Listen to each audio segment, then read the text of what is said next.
Hi, I'm Charlie Hunnam, and I play Ed Gein in the series Monster, The Ed Gein Story. This is how I got into character as the real man who inspired characters like Norman Bates, Buffalo Bill, and Leatherface. My introduction to Ed Gein was through a long, very exciting conversation with Ryan Murphy. I was unaware that it was about me playing Ed Gein. I thought it was just a great creative conversation about a project he was working on, and then he asked me to play him, which I agreed to do sight unseen. And then I set about reading everything I could. I read every book that's ever been written about Ed Gein. I watched all of the documentaries, and increasingly did not like the version that had been explored in the prior historical texts and documentaries, and was very relieved when I finally read the scripts and was brought back to the most authentic and honest version of Ed Gein that's ever been told, which is Ryan Murphy's interpretation of who he was. I had to believe that Ed was a human being. We were not interested in what Ed did. We were only interested in why he did what he did. You know, there's a great quote that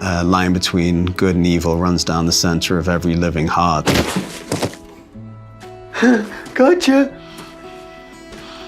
Honestly, I was so afraid of doing this role. It took everything that I know and everything that I have inside me to sort of do it justice, because it was so great on the page. That I think the lesson I learned was that unless it's terrifying, the journey's probably not worth taking. To be pretentious and quote Carl Jung, in the filth it will be found. I think I thought I might have been dreaming.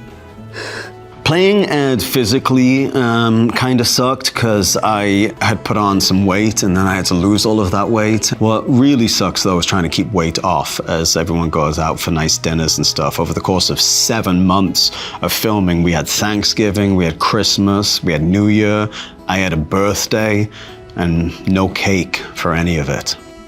Damn shame. Ed's voice was one of the big challenges of my career so far. Honestly, it all came together with our fantastic executive producer and director, Max Winkler. We were just talking one day about all of the different versions of this voice we played around with, and he just said mother twice. He's like, I just keep hearing this like, oh, mother, mother. And I went, oh. We were looking for something that would feel authentic, but what I realized was that the accent was an affectation, was a reflection of who he thought his mother wanted him to be. She was the only person he had any interaction with. Lord, I love you, mother.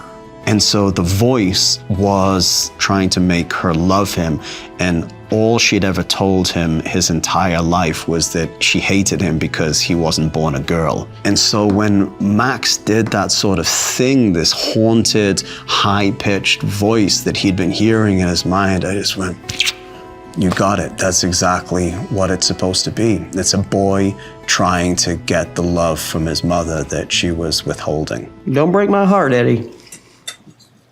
I won't, mother. I did not let Ed go between finishing work and going back because it took a long time to find the character and feel like he was inside me, and I was always afraid if I let him go, maybe he wouldn't come back. And so I don't want to say necessarily I stayed in it, but I guess stayed in it. I just was constantly thinking about him and trying to understand the world through his eyes. And honestly, there wasn't a huge amount of downtime anyway. Like I would normally finish work, go home, have to like prepare for a few hours and then get a couple hours sleep and go back to work. So no, I didn't really let Ed go until the project was finished. I was very aware that it was going to be kind of an emotional experience for me saying goodbye to this character, just because I'd put so much work into him. And I took a few days after we wrapped. Everyone else went home and I stayed in Chicago and spent some time lying alone in the dark, just sort of like exorcising the whole thing out of my system.